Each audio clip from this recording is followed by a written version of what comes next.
আসসালামু আলাইকুম রহমতুল্লাহি ওবারাকাতুহু। আমাদের বাপদাদারা ২০০ বৎসর ব্রিটিশের গোলামি করেছে। আমরা ৪৭ সালের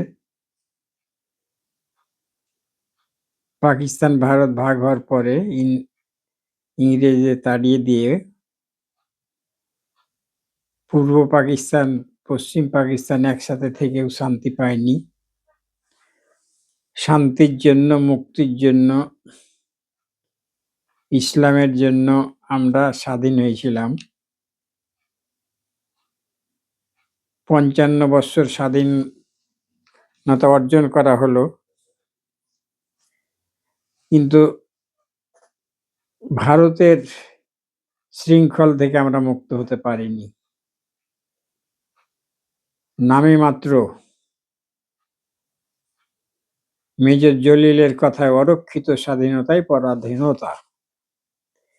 আমাদের স্বাধীনতা অরক্ষিতই থেকে গিয়েছে।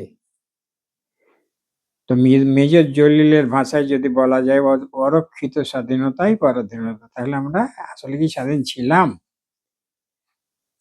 ৫৫ বৎসর ভারত তার মন মতো সরকার বসিয়েছে, যেমনে নাচাও তেমনে নাচি, পুতুলের কি দোষ। পুতুল সরকার বসিয়ে রেখেছে। আমাদের নিয়তির কোনো পরিবর্তন হয়নি। আজকে ২৪-এর গণ আন্দোলনের আমাদের প্রায় ২,০০০ তাজা প্রাণ শহীদের মাধ্যমে, ৩০,০০০ পঙ্গুত্ব বরণের মাধ্যমে নতুনভাবে যে স্বাধীনতা আমরা অর্জন করেছি,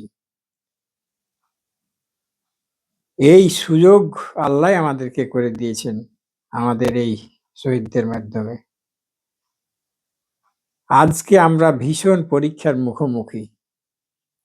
আমরা বাংলাদেশিরা, বাংলাদেশি মুসলমান, এমনকি হিন্দু বা অন্যান্য ধর্মের লোকদের ক্ষেত্রেও কথাটা প্রযোজ্য।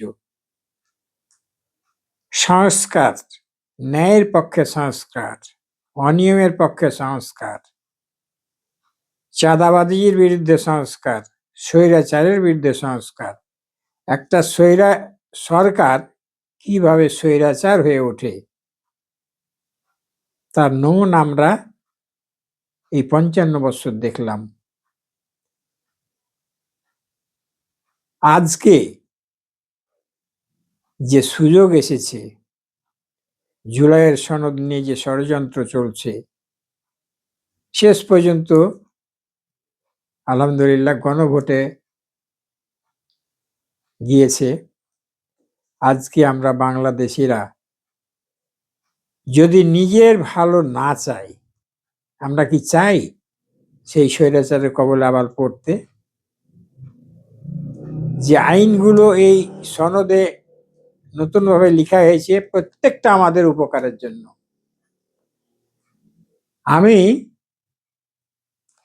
শিক্ষিত মহল থেকে শুরু করে যারা অল্প শিক্ষিত তাদেরকেও বলবো, আপনারা আর ভুল করবেন না। আজকে যদি আমরা হ্যাঁ ভোটে সমর্থন না করতে পারি, ভবিষ্যৎ প্রজন্ম আমাদেরকে কোনোদিন ক্ষমা করবেন না, চিরদিন তারা ধিক্কার দিবে। যে আমার উত্তরসূরিরা, আমার পূর্বপুরুষরা সুযোগ পেয়েও তাদের ভালো তারা চায়নি।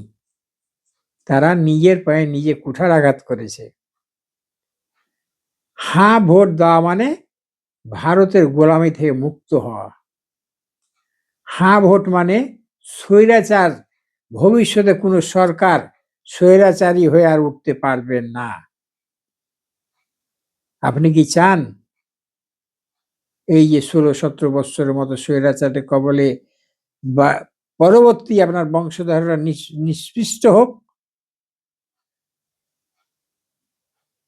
এবার যদি আপনারা হ্যাঁ ভোট না দেন, বাংলাদেশে ইসলামের অস্তিত্ব থাকবে না। ইনশাল্লাহ সেটা হবে না। আমি তারপরও বলবো, এই যে একটা কথা আমি প্রায় বলি, আমি বলি না, এটা হাদিসের কথা। আল্লাহ সম্ভবত কোরআনের আয়াতে এভাবে বলছে, তুমি চাও বা না চাও, তুমি সহযোগিতা করো বা না করো, ইসলামকে আমি বিজয়ী করবই। বাতিলেরা চাইবে ফুৎকার দিয়ে নিভিয়ে দিতে। আজ দেখুন কোন দলগুলো আজ হাফ ও ভোটের বিপক্ষে কথা বলছে। স্পষ্ট পানির মতো পরিষ্কার। আপনার শিক্ষিত হওয়া লাগবে না, শিক্ষিত হওয়ার দরকার না। আপনি স্পষ্টভাবে টিভি, ফেসবুক, ইউটিউব সবই আজকাল আপনি না জানলে আপনার ছেলে দেখছে। কেউ আর পৃথিবী সম্পর্কে অজ্ঞ না। তো দেখুন কে কোন দলের লোকগুলা বলছে আমরা শরিয়া আইনে বিশ্বাস করি না। এরকম বহু রকমের উক্তি আছে। একমাত্র তারাই হ্যাঁ ভোটকে সমর্থন করে না। কারণ এই জুলাইয়ের সনদ যদি পাস হয়ে যায়, হ্যাঁ ভোটে হ্যাঁ যদি বিজয়ী হয়ে যায়, তাহলে চিরদিনের জন্য তাদের রাজনীতি করে খাওয়া বন্ধ হয়ে যাবে। তারা তো রাজনীতি করে পেট নীতির জন্য, তারা দেশের জন্য রাজনীতি করে না। দেশের জন্য যাদের দরদ আছে সে কোনোদিনই না ভোটকে সমর্থন করবে না। তো আসুন আমি যে কথা বলছি, আপনি যদি না ভোটে সমর্থন করেন, এই বাংলাদেশিরা